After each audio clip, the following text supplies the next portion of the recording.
So, sa ating hapunan, tayo ay gagawa ng gulay na toge. Yan, magulay naman tayo, nakakasawa na yung puro ano. Yan, itong aking toge, may carrots yan, at saka Baguio beans para may ibang gulay naman. At ito naman yung aking mga panahog, giniling, kamote. Yung aking kamote ay akin ng prinito yan. Kasama na dyan kasi yung aking pang merienda. Ayan.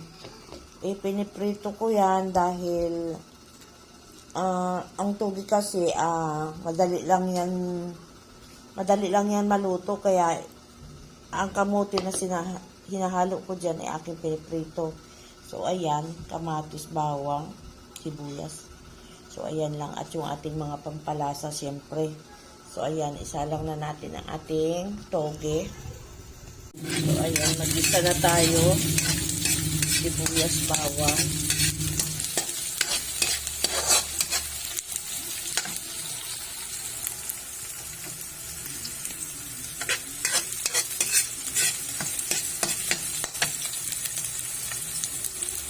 Ating kamatis.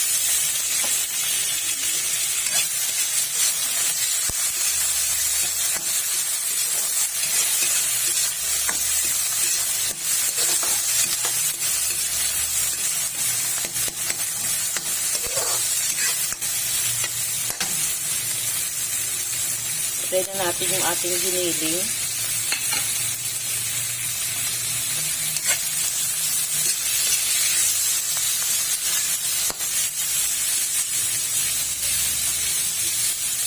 Ito ng pampalasa. Ang hirap talaga mag-video pag walang holder. Hirap mag-video pag walang holder. Ikaw din ang humahawak ng cellphone.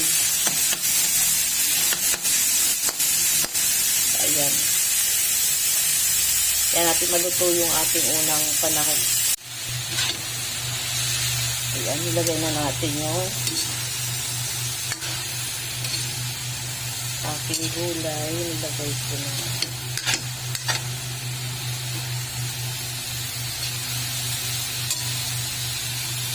Sunod na natin yung kamote pag medyo. Kayo ba'y naglalagay ng kamote sa inyong toge? Masarap po pag may kamote. Kaya lang yung kamote nyo, i-fry nyo na.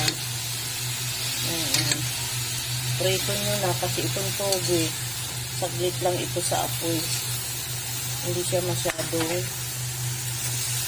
tinatagalan sa apoy kasi hindi na siya masarap pag siya. Yung bang sobrang lutong-luto. Kailangan dito half-cook lang siya.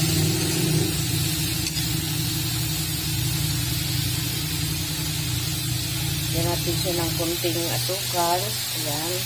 Para medyo siya ay manamis-namis. Ayan. Okay na. Yan. May tamang lasa yan. At yan naman ay aking tinimplahan na kanina. Yung mga panahog ng timplado na yan, bago ko inilagay ang ating gulay na toge. Ayan, hanggang dito ulit ang aking video. And thank you for watching. Maraming salamat sa mga sumusupport dyan. Thank you so much.